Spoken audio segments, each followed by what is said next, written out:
Instagram to never ever miss any of my crazy updates. Hi guys and welcome to another vlog. I'm driving this. This is the 2007 Mitsubishi Lancer Cedia. Yes, that was the original name. Straight away we're going to be opening the engine bay of this JDM, and there you see the 4G94 engine.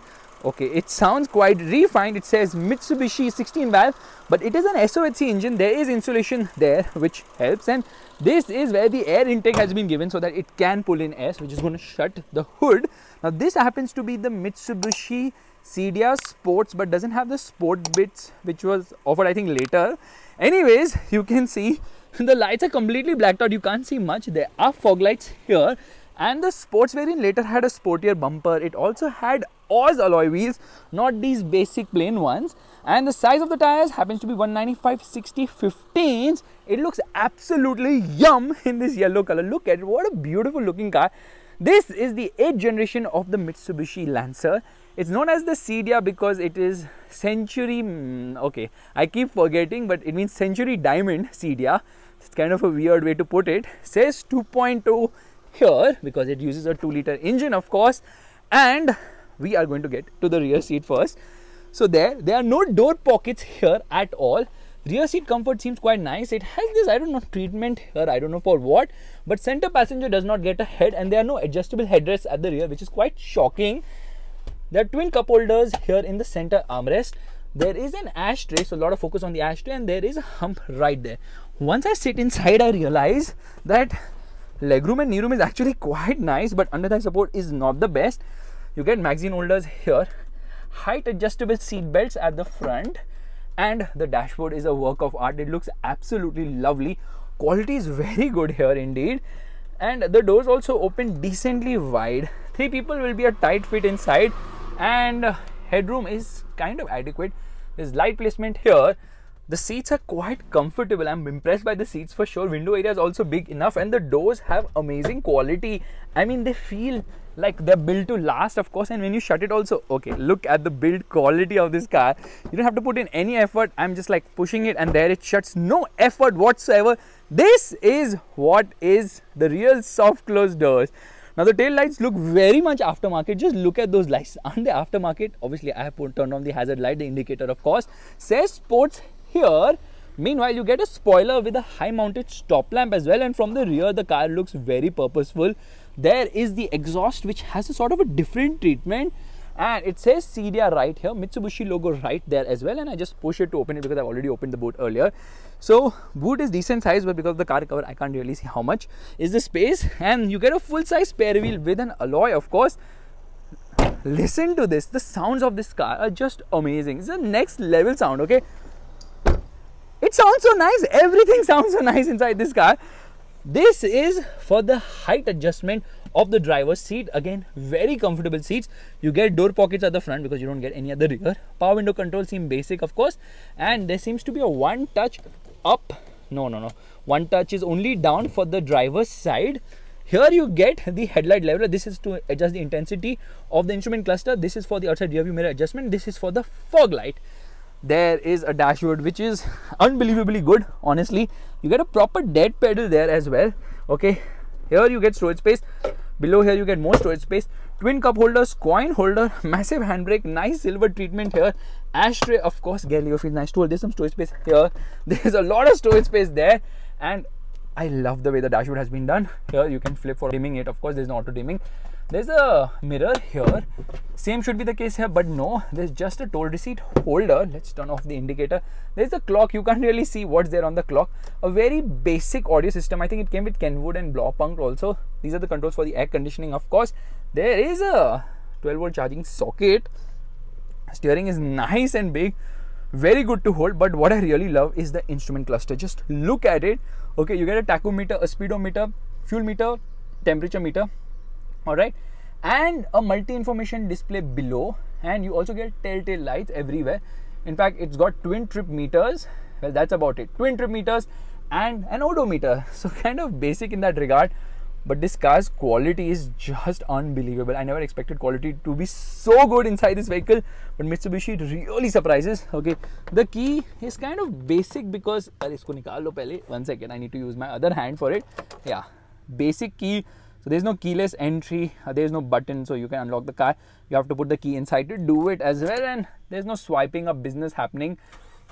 No clutch lock, starts directly. So very simple, but what a beautiful machine. Audio system is actually turned on. Nothing great, but average enough, and car looks so nice even today. Let's start driving right away. Alright, straight away into first gear. Handbrake, we'll keep it up, no traction control. Revving the motor, rest till 6000 RPM, and off we go. Crazy wheel spin, man. Amazing. First gear, 45 kilometers per hour, which is nice. Now the Cedia is so much fun to drive. Firstly, it gives you the Evo 8 vibes, of course, and the FQ400 model used to produce 400 horsepower. That's absolutely crazy. I remember the Top Gear video wherein Jeremy Clarkson said that it would actually suck in people because it draws in so much air to feed the turbocharger. Bizarre. Now you have to be a little careful over speed breakers because obviously this car has a low ground clearance and a rather soft suspension, which is kind of surprising. Around the corners, you do realize that this is why a Cedia or a Mitsubishi is a Mitsubishi, because this is where it really excels. The gearbox is nice and slick shifting. Only thing is when you go real hard onto the throttle, now second gear is a bit of a hiccup. But for the rest, it's a very smooth shifting gearbox.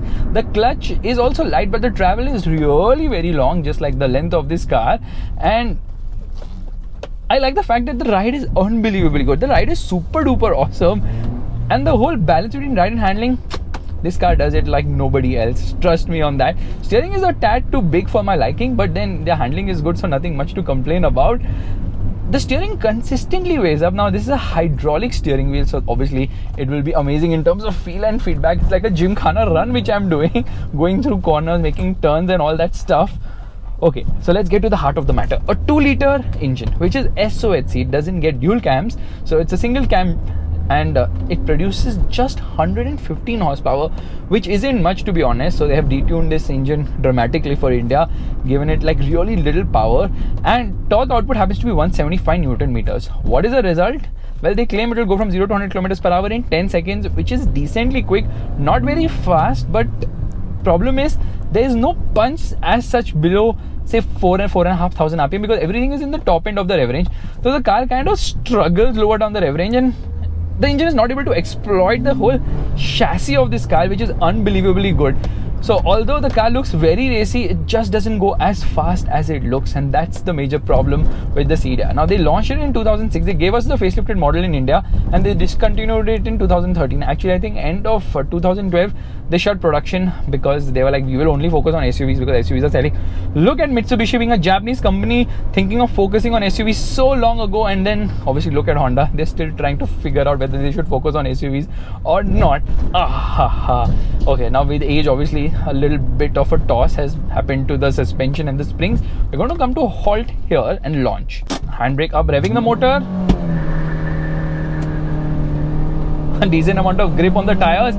Red lines at slightly above 6,000 RPM, which isn't much, and then you really enjoy the curves in this car. Like, it's such a joy to drive because body roll is very well contained and it just feels the chassis, the steering, everything feels dialed to just give you that enjoyment and thrill of driving. It's unbelievably good. Around the corner, look at the way it goes. Steering centers at rapid pace, and there is just unbelievable amount of grip levels. There's so much feel and feedback as well. This is a car which not only puts a big smile on your face, it actually makes you feel like, are you playing a video game of sorts?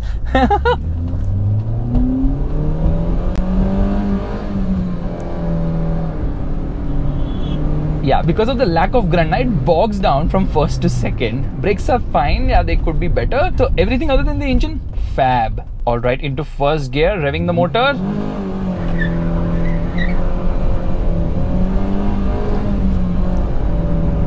Trust me on this, the steering is unbelievable. What a steering wheel. It just pinpoint accurate. You aim it, it just goes, and it centers so freaking fast.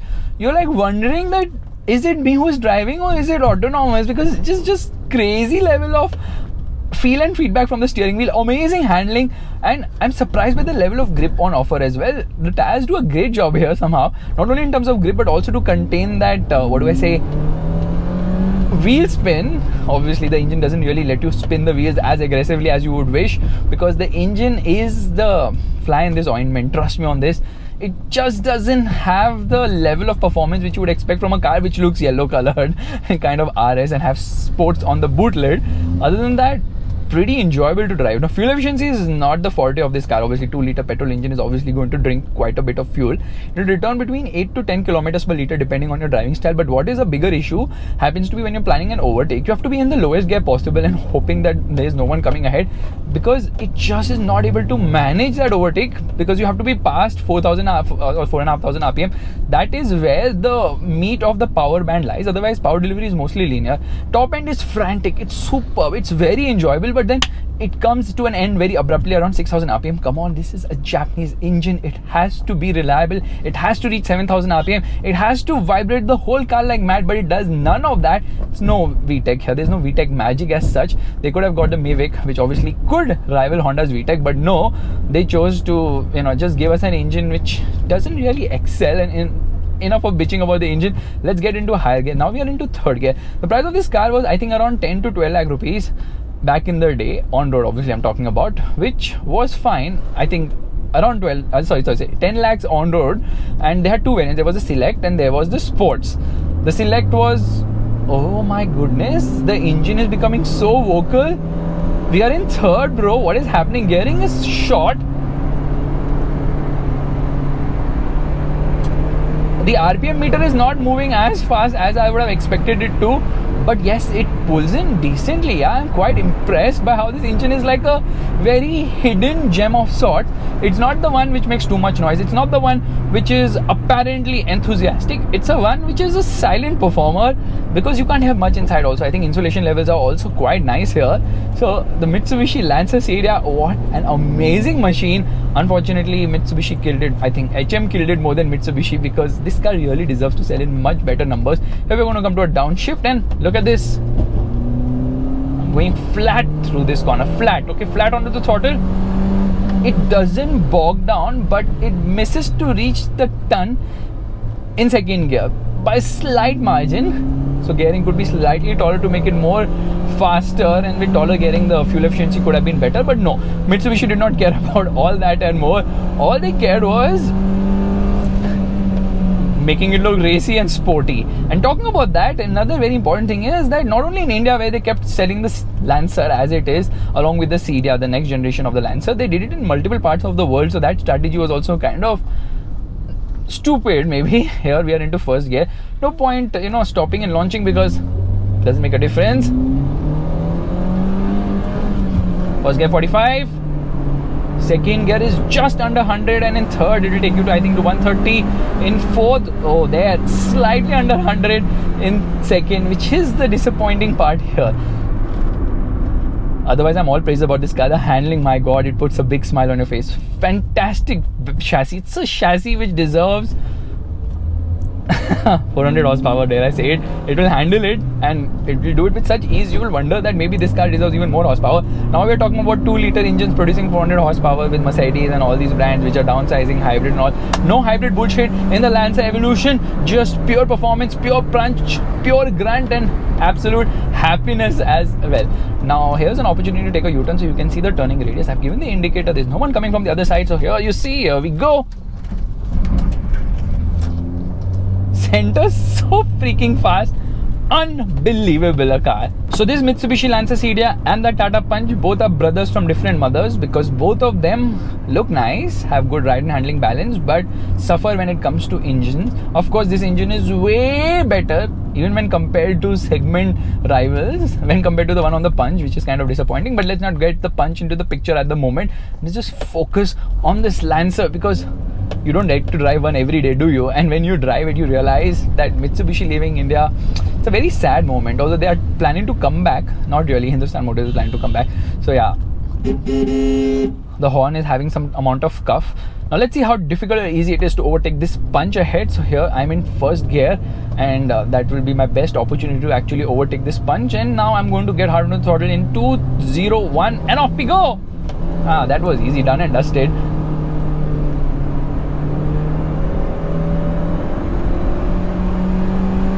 The sound in the top end is so nice. This is a car which is like a canvas. You can't keep it stock. Ironically, this car is stock, but you can't keep it stock. And for a car which is 15 years old, it doesn't feel its age at all. It feels like new. It feels like a car which is very well maintained, and that is Mitsubishi quality for you. So they are leaving India as a loss to us as much as it is to them, of course. If you like this vlog, make sure to give the thumbs up. That's the like button, and also subscribe to the channel. I will see you guys in the next video real soon. Bye bye. Take care.